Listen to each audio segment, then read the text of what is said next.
मी काय त्यांना माहिती टाकली की माझ्याकडे पत्र आहे, मला त्यांनी माहिती दिलेल्या माहितीच्या तर पत्राची प्रत माझ्याकडे आहे काय.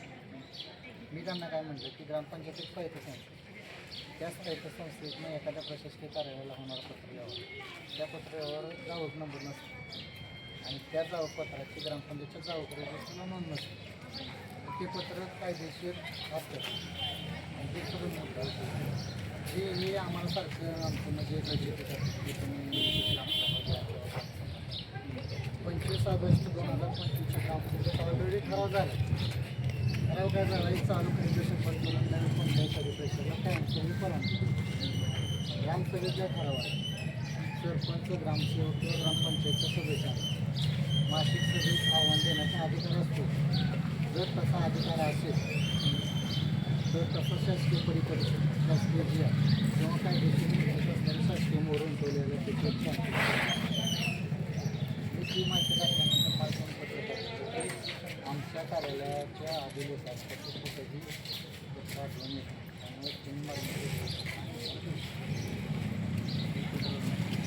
नियमच नाही, शासनाच्या कायद्यातच नाही. त्याने आज निर्णय घ्यायचा, उद्या बदलायचा, परत घ्यायचा. ग्रामसभा कशाला घ्यायची? ग्रामसभेत एखादा ठराव पास झाला तर त्या ग्रामसभेच्या ठरावाला बदलण्याचा जिल्हाधिकारी साहेबांना सुद्धा अधिकार, असं मी सुप्रीम कोर्टातल्या वकिलाचं जजमेंट आहे. ग्रामसभेला काहीतरी महत्त्व आहे. तिथं आज ग्रामसभा झाली का उद्याच्याला त्या ग्रामसभेची ठराव पास झाले त्याचे पाय म्हणले दुसऱ्या दिवशी होते. ग्रामसभा घ्यायची कशा? जर ग्रामसभेच्या ठरावांना किंवा ग्रामसभेला प्राधान्य किंवा महत्त्व नसेल, ग्रामसभा घ्यायची कशा सर? माझा एकच मुद्दा आहे, मी चुकीचं आहे मान्य, माझी चूक दाव. माझं म्हणणं काय आहे की 2 मुद्दा माझं फक्त फोडून काढत येईल. बरं, सत्ता तुमची आहे, प्रशासक तुम्ही आहे, मी सामान्य नागरिक आहे. या देशातला मी एक सामान्य नागरिक आहे. प्रशासनापेक्षा तर माझ्याकडे जास्त कागदपत्र नसतील. कागदपत्र प्रशासनाकडे आहे सारखं माझ्याकडे. मी जर चुकीचं असेल तर तसं प्रशासनानं सांगावं ना, तू चुकीच्या मुद्द्याला धरून तू उपोषण करतोय, तुझं मुद्दा चुकीचा आहे त्यामुळे तू उपोषण सोड, असं 2 वेळी त्यांनी मला लिहून देते. मी लगे उपोषण सोड.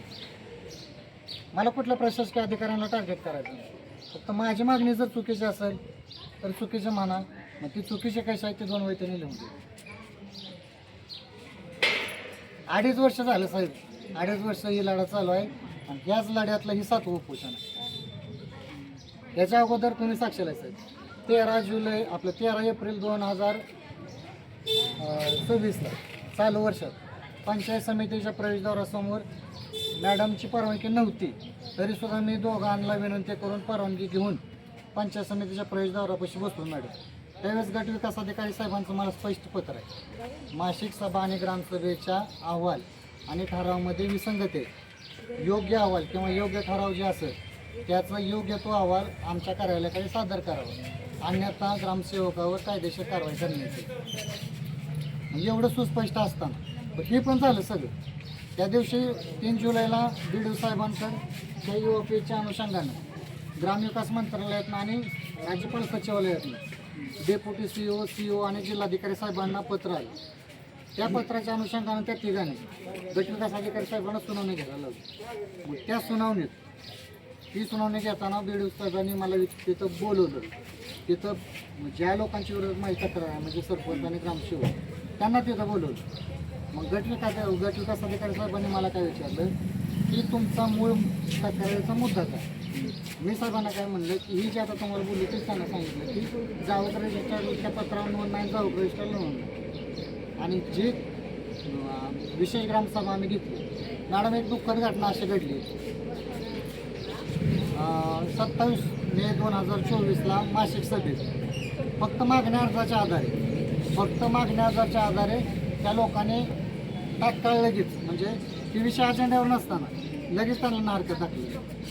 बरं, नाहरकत दाखला दिला. त्यानंतर आम्ही इथं आलो. ग्रामपंचायतीवर आमच्या पूर्ण समाजानं 300पेक्षा जास्त महिला आणि पुरुषांनी आक्रोश मोर्चा काढला. आक्रोश मोर्चा काढल्यानंतर आम्हाला ग्रामपंचायतीनं लेखी पत्र काय दिलं की ग्रामपंचायतीने एखादा दिलेला ठराव त्यात बदल दुरुस्ती किंवा तो रद्द करण्याचा अधिकार ग्रामपंचायतीला 3 महिने नाही. आणि गट विकास अधिकारी साहेब काय म्हणते तर एखादा ह्या मासिक मिटिंगमध्ये जर चुकीचा निर्णय झाला असेल तर त्या निर्णयाला लगेचच्या मासिक मिटिंगमध्ये आव्हान द्यायचं असतं किंवा अपील करायचं असतं. आता चुकीचा आम्ही गट विकास अधिकारी साहेब काय सरपंच आणि ग्रामसेवक याचं उत्तर तुम्ही आम्हाला सांगा. बरं ही पण झालं, आम्ही ही पण गेलो. ही गेल्यानंतर आम्ही 3 महिन्यानंतर परत ग्रामपंचायतीकडे आलो, एक शिष्टमंडळाकडे. आम्ही वैयक्तिक पण कोण नाही. शिष्टमंडळ घेऊन आल्यानंतर शिष्टमंडळाला त्यांनी एक पत्र काय दिलं की आत्ता 3 महिन्यानंतर जी आमची मासिक सभा होती ती कोरम आम्ही स्थगित करतो. मग स्थगित मिटिंग त्यांची जी झाली ती कोरम जर नसलं तर 1 तासाभरात त्यांनी लगेच घ्या पाहिजे का नाही. बरं आमचा भावनिक मुद्दा आणि सगळ्या जनमानसांचा उद्रेक होता. मग त्यात पण आमचा तिथे ढोळून लावलं. परत दुसऱ्या मासिक मिटिंगमध्ये सांगितलं आम्हाला स्थगित मिटिंगमध्ये आम्हाला कुठला निर्णय घ्यायला येतो. म्हणजे प्रत्येक वेळेस त्यांनी वेळ काढूपणाच केला. मग त्याच्यासाठी आम्ही काय केलं, एक शिष्टमंडळ घेतलं आणि जिल्हाधिकारी साहेबांकडे गेलो. जिल्हाधिकारी साहेबांकडे गेल्यानंतर जिल्हाधिकारी साहेबांनी आदेश दिले की ह्याच्यासाठी तुम्ही एक विशेष ग्रामसभा. मग जिल्हाधिकारी साहेबांच्या आदेशाचं आम्ही मान राखतो. विशेष ग्रामसभेसाठी आमच्या समाजातील आणि आम्हाला समर्थन देणारे मंडळी सगळ्यांना आम्ही एकजूट केलं आणि शाकंभरी मंदिरात आम्ही विशेष ग्रामसभा घेतली. ही विशेष ग्रामसभा घेत असताना ज्या लोकांचा म्हणजे बरगावचे लोक पण इथं आणून आलेली बसलेली, त्या विशेष ग्रामसभेत टोटल 315 लोक होते असं ग्रामसेवकाचं प्रोसिडिंग सांगतं. मग त्या 315 लोकांमध्ये आमच्या नको खडीकशर आमच्यावर लगत लोकवस्ती लगत म्हणून आम्ही 190 लोक होतो. ती विशेष ग्रामसभा आम्ही आयोजित केली होती. आम्हाला त्रास होते म्हणून ती ग्रामपंचायतीने आयोजित केली नव्हती. मग आम्हीच आयोजित केल्या ग्रामसभेवर आमच्या सगळ्या 190 लोकांनी बहुमतानं बहिष्कार टाकला आणि आम्ही ती ग्रामसभा सोडून निघून गेलो. ग्रामसेवकांना डोकं चालवलंय. सदर विशेष ग्रामसभा 238 लोकांनी हात उंच करून बहुमतानं पारित केली आणि त्याच ग्रामसभेत विशेष ग्रामसभेत ठराव काय दिला त्यांनी, सदर प्रकल्पाला येणे करण्याचा ठराव पास करण्यात आला. म्हणजे ह्याच्या मनानंच केला ग्रामसेवकांनी. ती विशेष ग्रामसभा फक्त खडीकशा चालू किंवा बंद करण्यासाठी. मग जर 315 पैकी 190 लोकांनी बहिष्कार टाकला असेल तर तिथं 238 लोक आली कुठलं. आणि महत्त्वाची चूक त्या प्रोसिडिंगमध्ये काय आहे, आम्ही ज्या 190 लोकांनी त्या विशेष ग्रामसभेवर बहिष्कार टाकला होता त्या बहिष्काराचा त्या प्रोसिडिंगवरच उल्लेख नाही. त्यांचं म्हणणं आहे की 315 पैकी 238 लोकांनी हात उंच केलं ठराव पास करायसाठी आणि विरोधात एक पण मतदान केलं नाही. पण विरोधात एक पण जर 190 लोक येते त्यांनी एक पण हात वर करत नाही, त्याचं कारण काय करायचं नसतं. म्हणजे सरळ आम्हाला त्यांनी वेड्यात काढली. ही सगळं झाल्यानंतर परत मी आणि माझा एक चुलत भाऊ ज्याच्या बांधावरती खडीकशरचं पत्र्याचा शेड आहे, ती व्यक्ती 7 ऑक्टोबर 2024ला मारुती मंदिरात आम्ही दोघं उपोषणाला बसलो. तिथं उपोषणाला बसल्यानंतर तत्कालीन आमदार शहाजीबापू तिथं शहाजीबापूने तहसीलदार साहेबांना फोन केला की पोरं इथं मला लागलं की यांच्याकडे तुम्ही लक्ष देताय का नाही. त्यावेळेस तहसीलदार साहेबांनी आदेश दिले की ग्रामसेवक, विस्तार अधिकारी, तलाठी आणि मंडलाधिकारी या चौघांनी एक संयुक्तिक टीम न्यावं, तिथले स्थळ पाणी करा आणि ग्रामसेवकांना स्पष्ट आदेश दिले की नारक दाखला देताना तुमच्याकडे त्या व्यक्तीने जी कागद सादर केली ती त्या अहवालासोबत जोडा, त्याची एक प्रत त्या उपोषणकर्त्यांना द्या, एक गट विकास अधिकारी साहेबांना द्या आणि एक तहसील कचेरी.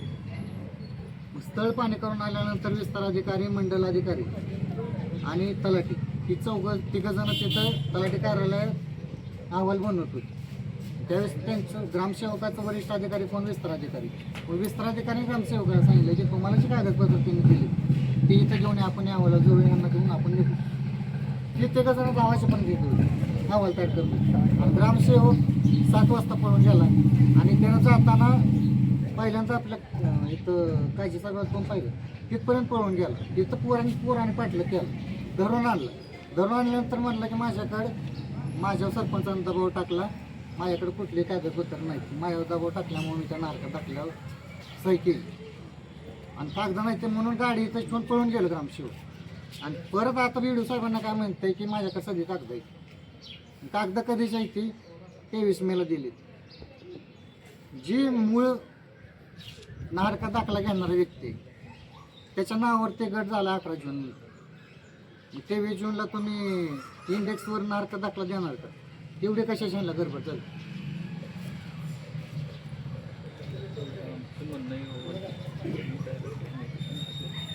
उपोषण साहेब, मला कुठल्याच प्रशासनाला विटेल करायला. माझी मागणी एकच आहे, मी चुकीचं आहे ना. आम्हाला ग्रामसभाच नको, माझी मागणीच नाही ग्रामसभेची. विशेष ग्रामसभा आता का ठेवायची ती मला सांग. ग्रामसभेत ठराव झालाय चालू क्रेडिट कशा बंद करून नवीन परवानगी द्यायची नाही, झालं का नाही? उपोषणात नाही झाला.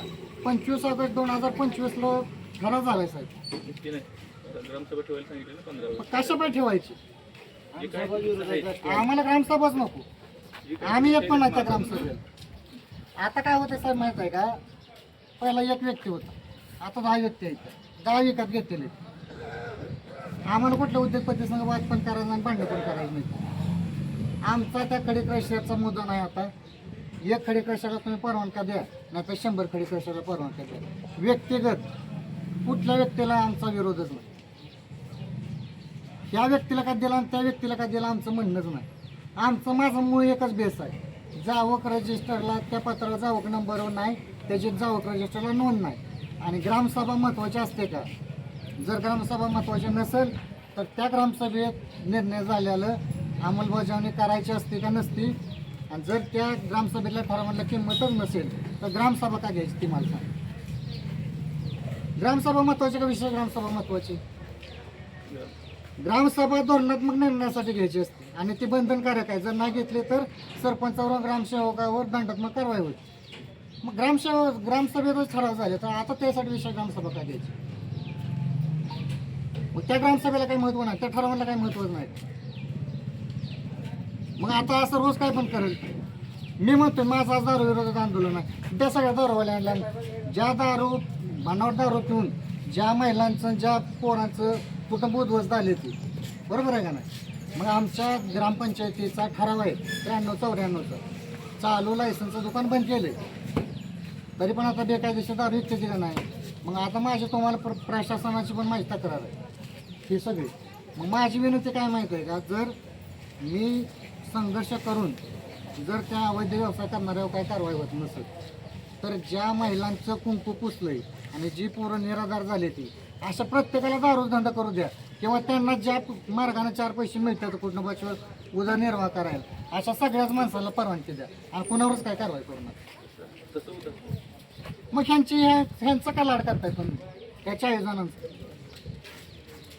बरं, ह्यांच्यावर 93 झाले, 163 झाले, 55 झाले, 56 झाले. बरं, गृह मंत्रालयातनं राज्यपाल साहेबांच्या आदेशानं गोपनीय आवर विभाग म्हणजे कक्षाधिकाऱ्यांनी 3 पत्रव्यवहार केले, तर गोपनीय विभागाच्या आवर सचिवांनी केले, तरी पण आपण त्यांच्यावर कारवाई केली का? नाही. एवढी काय होती तुम्हाला फोन केले का? मला काय माहिती करायचा विषय मला ह्याच्या आधी पण सांगितले बरेच वेळा. माझं म्हणणं काय माहिती आहे ऐका की, माझं एक म्हणणं काय माहिती आहे का? मोहन भोसले गुंड आहे, कधी सिद्ध होते त्याच्यावर गुन्हा असेल, बरोबर आहे ना? मोहन भोसले कधी गुंड आहे कधी सिद्ध होतं जर मोहन भोसले गुन्हा असेल. मोहन भोसलेनं गुंडी त्या प्रवृत्तीतनं बाहेर निघायसाठी पहिल्यांदा तुम्ही मला बॉन्ड करताय 93चा की तू तुझं सुधार, नाही तर तुला परत आम्ही हद्दपार करेल. तरी पण मोहन भोसल्यात सुधारणा होत नसेल, तुम्ही 163 करताय.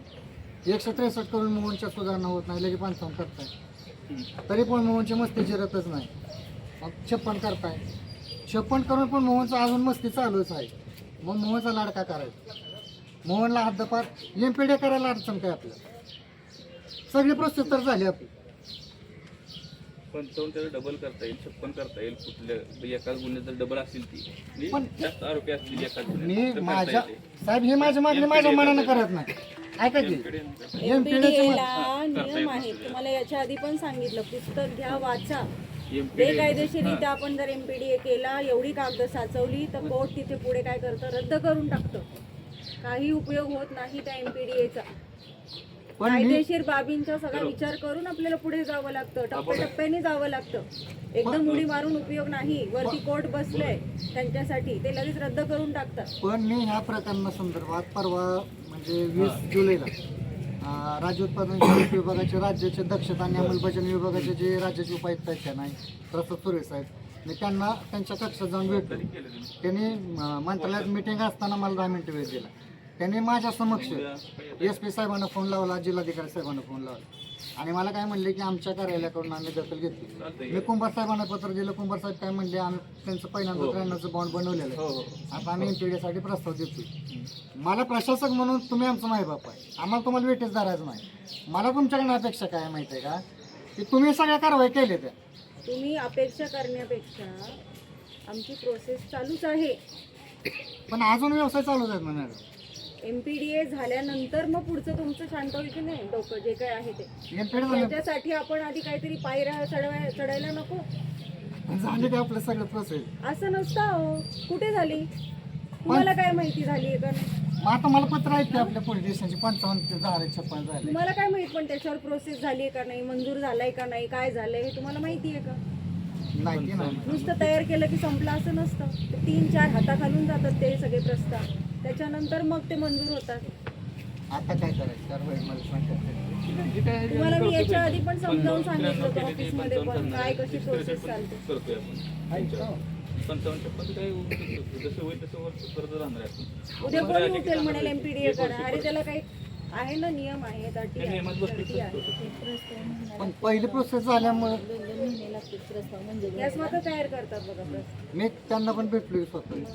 तुम्हाला पण आता हे काय एवढ्या लोकांना सांगता येणार त्या गोष्टी तुम्हाला त्या दिवशी साक्षर मी ते कसं लगेच तयार केलं की लगेच झालं MPDA असं नसतं. 2-2 महिने लागते वरिष्ठांकडे जातो तो, वेगवेगळ्या लोकांकडे जातो, हाताखालून जातो तो, ते तपासतात, चेक करतात, साक्षीदार तपासतात.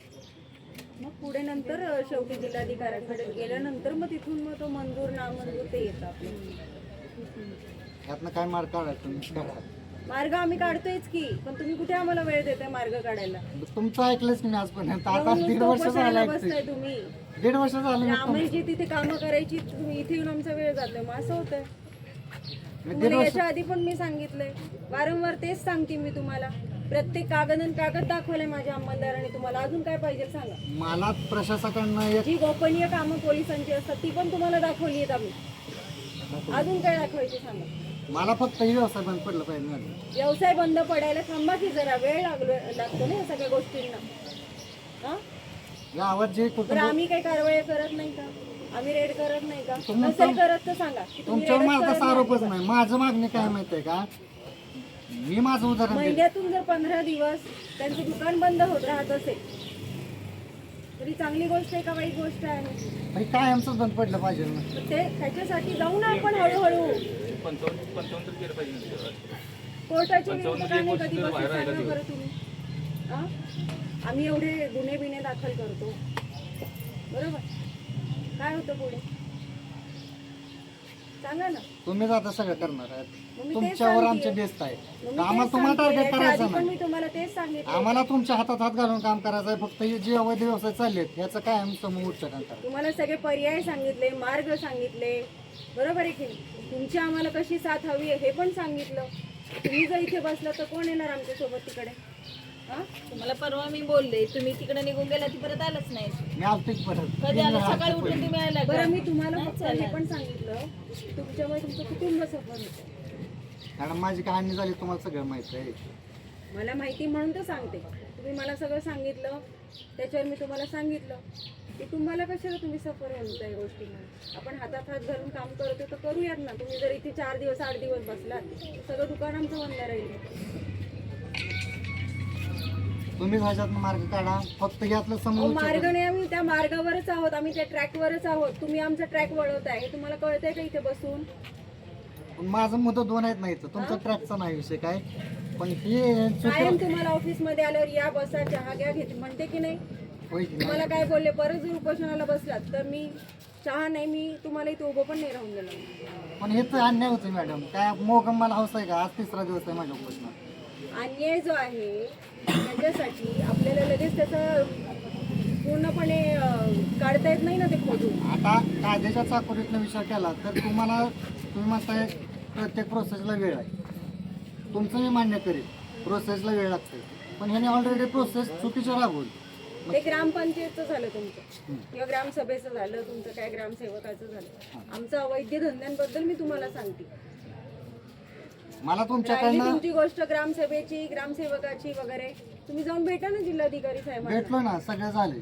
परत एकदा भेटा. त्याने खाली शेर मारून टिप्पणी करून आमच्या तक्रारीची मग दखल काय झालं त्याचा फॉलोअप घ्या तुम्ही. खाली आहेत की प्राणसाहेब बसले तुमच्यासाठी तिथे. प्रांतसाहेबांकडे विषय झाला. हं? व्हिडिओ किंवा बीडीओ नंतर डेप्युटी साहेब प्राणसाहेबच सांगतात ना पुढे. प्रांतसाहेबांकडे नाही झाला विषय. मग कोणाकडे जातो? बीडीओ नंतर डायरेक्ट सीओ साहेबांना, डेप्युटी सीओ. साहेबांना भेटा. सीओ साहेबांना भेटलो की तक्रार दिली. सीओ साहेब परत खाली पाठवते, कारवाई करा, take action and give me report मध्ये. ठीक आहे ना, मग माहिती अधिकार टाका काय कारवाई केली विचार. माझ्या अधिकारातनं मागितलं की आपण. त्या पत्रावरती विचारणा करा. हे असं बसून चालत नाही हो. असं नाही बसून चालत. सगळी प्रगती तिथेच थांबून जाते तुमची. पर्याय नाही मॅडम मला ह्याच्याशिवाय, कारण ह्यांचं डोळं तुमच्यामुळे माझा हा पोलीस जो मला आता रेडला उपयोगाला आहे ते इथे येऊन थांबतो. सांगा बरं कसं काम करेल. मला तुम्हाला विटेसच धरत नाही. तुम्ही वेठीस नाही धरत आम्हाला, पण तुम्ही बसलात की आमचे 4 पोलीस कामाला लागणार. सकाळी 1, रात्री 1, सकाळी 1, रात्री 1. मग ह्यांचं मी काय म्हणतो मग आमच्याकडनं गुन्हा दाखल करून घ्या, मी उपोषण सोड. कसलं गुन्हा? त्यांनी आमची फसवणूक